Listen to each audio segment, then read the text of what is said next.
Hi guys, it's Aegis here. So today I'm here with a Lianorn deck profile, story care deck profile, that with the updates from the new BD07. So we get some good updates, making the deck a little bit stronger. But so far I'm still exploring like different ways of actually playing the deck and see which one fits me. For example, before we have the support from DBT07, we don't have the multiple attacks and just purely Lianorn with the support, I was feeling lacking something, and then I switched to the Roroa build that I feel a lot more comfortable, even though I'm kind of sacrificing one turn for personal right and any chance of getting personal right actually, because I'm using Roroa Grade 3 and then need to go into Lianorn, so I need to deck into the Lianorn copies in order to actually do personal right and even to ride herself. Now, uh, with this current build, I'm using the Lianorn right line again as to just test out how the deck actually becomes with the new support cards and just see what other ideas I can actually build up from this. So if you're looking for a way to start, I would suggest you to try this build out, and then like with your other experience using other cards from the Stoichia Nation, and from there find out what you actually prefer. So these might be changed into something else, or even the final the right line copy also becomes something else, like what I did with the Roroa build, and then use Lianorn as a after plan when you do something that help you gain the advantage, and then you go into Lianorn and win from there. That's something that you can do. Um, and I'm also looking into another build like the order build, which is not here. I'm still going to try that out before I actually like make a deck profile on it. But once I'm done with that, I will show you guys as well. So you will be seeing at least this build and the order build. And if I also want to try the Roroa build, then I will go for that as well. Now the reason I'm using this right line is one, again, for testing how the deck is improved, just basically pure Lianorn with her own support. So I'm using this right line, and this is a good booster. This can give me a booster, so it's kind of helping me out to set up the board. But when you are facing like a meta or in a tournament environment that is full of few destructions or like disruptions, things like retire, binding, prison, and maybe we will see something from Gear Chronicle next month that sends something back to the bottom of your deck, or maybe even when Messiah out lock. That's a lot of things. Then this build is actually having a little bit of hard time on that. So that's yet another reason I'm trying to look for another build. But so far, this right line is still doing me okay. I have been playing against a youth perk deck. So far, I haven't win from it. Probably is because also youth perk has been like a meta deck, and Lianorn is actually not yet. So there's some difference there.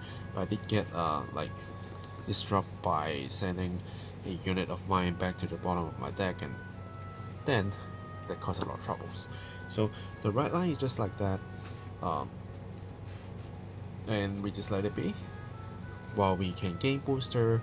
Now is the way of how we actually pilot the other parts of the main deck in order to win games.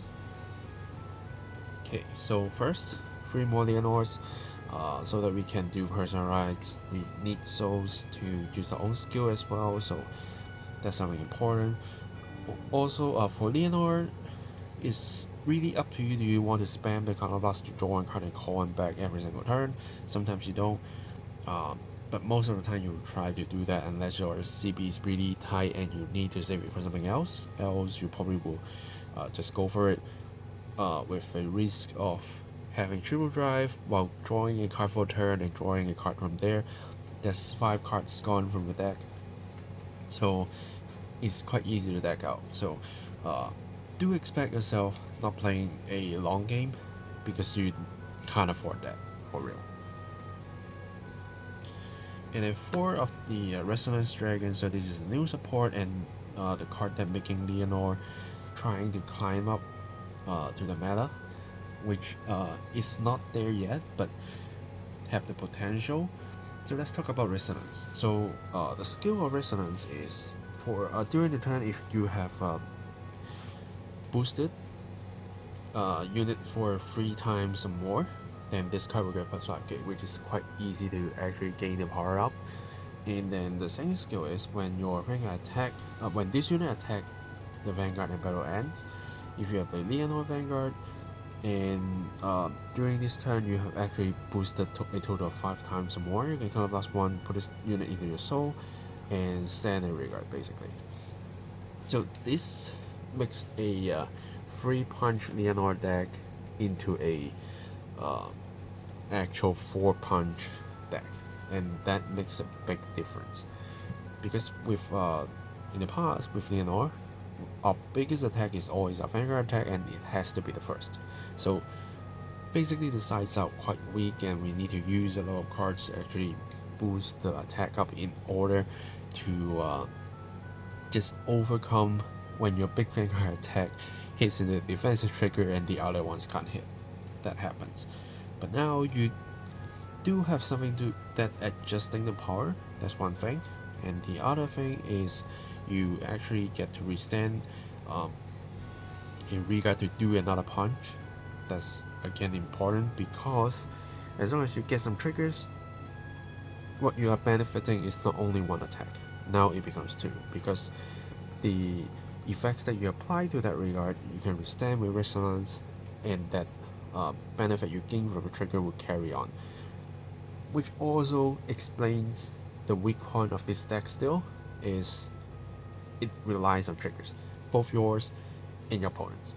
Because if you don't hit a trigger on the unit that you want to withstand with Resonance, it is 4 attack, but it's not that threatening, because compared to like a Saga, Prison Dragon with only 3 attacks, but both sides are having 2 crit at least, and Vanguard might have a crit, that's a lot more scarier. Because if all 4 attacks is only hitting for 1 damage, your opponents will just really, okay, take the middle one, get the defensive, guard easily. That's done. No matter how hard you go, this deck is still need a little bit push from there. And when I see like one of the Japanese player that he made a tier list that also put like a Lianorn in somewhere like tier 2, tier 3, like before tier 0 and tier 1, that is like Overlords, Youthworks, and then the Great 4, Maha, Nirvana, all this stuff. I'm asking like, is Lianorn actually getting that high? And his response is, when you can get triggers onto the regards that you stand with Resonance, the deck can compete. So it's still kind of relying on triggers. That's the current facts that we're facing, unfortunately, but that's what we are living with. And to increase the chance of hitting, we are still using, of course, the crit assault. At least he pumps himself for 10k, so at least it's a 20k beater. When you do push and ride, you at least get to 30k. So even when facing a defensive, it's not that crazy. But do remember, with Resonance, you need to boost 5 times. So after you're restanding a regard, usually it won't get the boost anymore, because you boost 3 with your Vanguard skill, boost 1 each, and then do another attack, right? So it has to be a unit without boost. So you need to use something like a crit assault to actually pump the power, or you will need to use like Flutter Dragon that gains 2k per unit boosting a Vanguard. So it's basically when you use Lianorn skill plus pumping this card to 16k, and that's all you can do, and 20k here. So the side attack is still kind of weak, because it's like 18, 20, 16. And then of course you have boost, so counting the boost will be like there's a 26, 28, and 24. So still hitting the 23k line, so even when your opponents get a defensive, you can still kind of steal a 5k shield from them if the attack is actually threatening. But if we are talking in another way, it's basically saying just a 5k card will do. So that, again, depending on trigger, that how the deck works right now, and hopefully just by knowing these facts, we can use a lot of different ways to make the deck threatening by making the trigger thing to happen, right? So increasing a drive check is actually one of the way to go. So good luck. And then one maple, so that when we are facing like heavy removal on the front row, we can still bring maple back just by riding another grade 3, so you can still have something be able to attack. And maple is just a card that you can feel free to intercept, guarding, discard, so that you can reuse. But we don't need more because we can only call one out, so yeah, just put one there in case you need. But if you have like these ones, then you probably won't call maple at all. It's a backup plan, so one is enough. And then the Soul Charge Flower Girl, just in case we really lacking our souls, even though we have Personal Right to fill, we have Resonance Dragon to fill, but who knows? Maybe we just can't get our Personal Right at all, and it's so hard to find a second copy of Resonance, and you're running up soul. So she's here, just in case you need. If not, just play her out as a Regato Swing, or just use it as a right deck, use it for Lianorn, discard skill, won't hurt you at all. And then, great ones. The End is still the best support card for Lianorn, or basically for the Soikia right now, that you can counterblast 1 to revive any unit you want, basically, kind of. Because you need to have a Cardfight Vanguard in order to use that skill, so do be careful, don't spam her out too early. Try to save her and bring back the unit that you think is more important. For example, you might ditch a Resonance for right deck, and then use your DF to actually pull the dragon back out, so that you can do the multiple attack. That can work. And her plus 5k is quite easy to use, as long as you have like 2 or more grade 1 or below regard in your back rows. She can just get 5k, so you can even put her to the front line to be a 13k attacker. So just having that, making your Resonance Dragons standing in regard still able to hit something, I think is quite key here.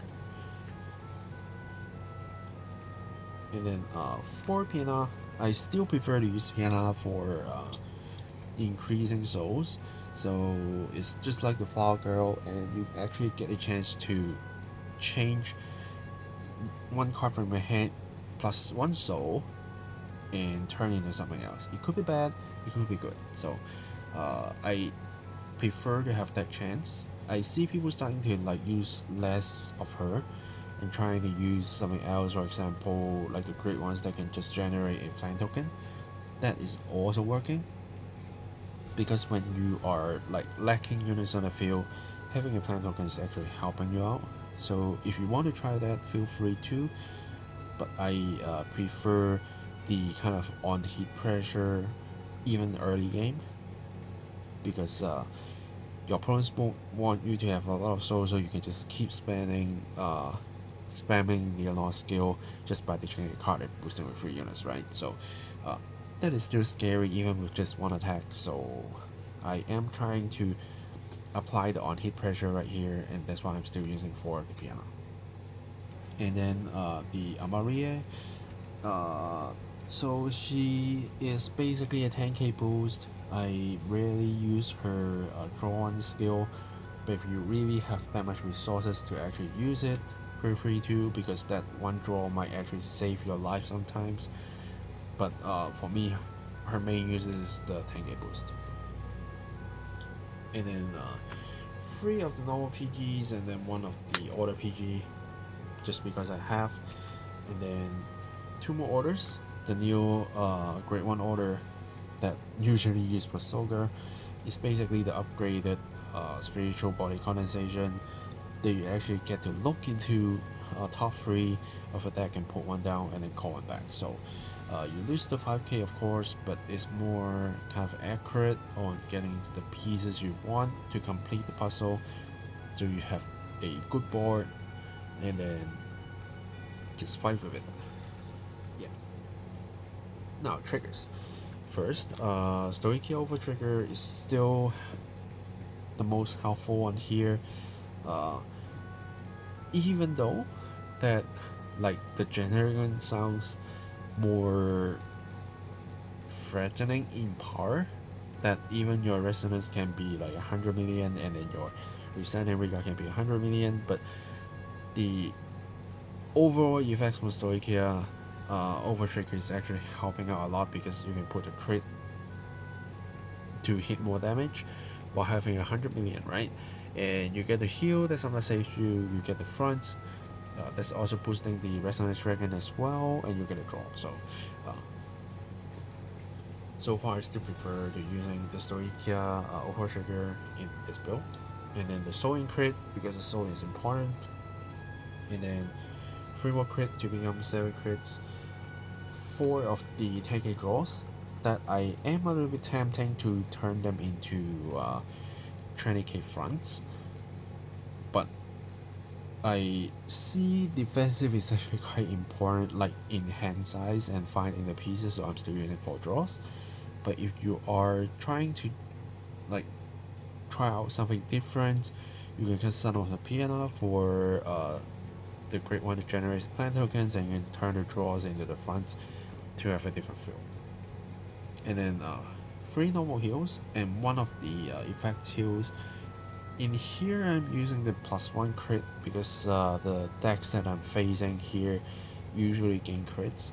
For example, like the Lyrical, the Panda build that can gain crit, and then I think we don't see it that much, but some Youth Perk build will still gain a crit, so that is something that I want to like save myself from, and I don't see a lot of actually multiple attacking decks, so I'm putting this in. But you can put like 1 each just in case, or just depending on your meta, and choose the one in this slot. Yeah, so that's the deck list, and so far it isn't doing me too bad.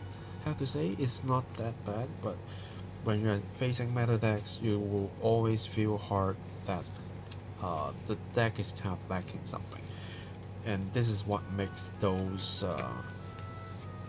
meta decks actually become meta, because they can fill out the gap that you feel of lacking something. For example, Youth Berg is basically telling you that I am doing a twin drive and then at least a single drive, or maybe twin drive with 2 Vanguard attacks.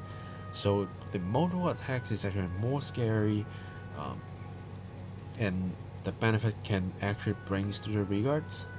Before Lianorn, we have 2 regards attacks, not 2 Vanguard attacks, and you have to swing with the big one first, and you need to work so hard to actually get a feel up, and it's so fragile.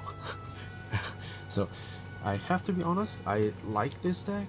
I like the idea of having a big punch, and I'm happy that we have a Resonant Dragons that actually saves the deck compared to before that we basically can't play with it most of our time, that I have to go with something very different. To now we have a way, like an image to win, is basically rely on Resonant Dragons and triggers, but still lacking on something.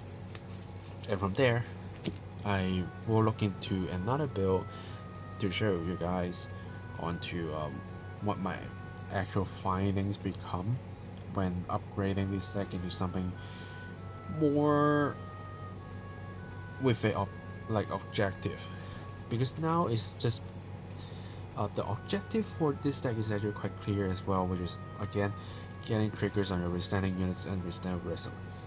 Basically that's it. And they use 4 attacks, 1 Vanguard Big Punch to threaten your opponent, and in order to do that you really need to early rush, because you will run out of resources by decking out as well.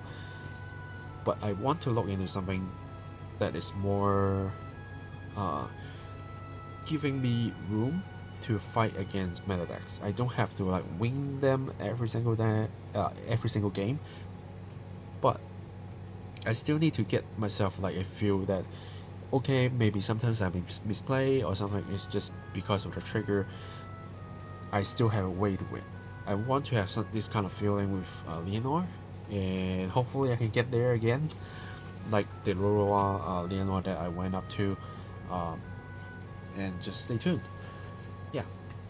So that's it for this deck profile.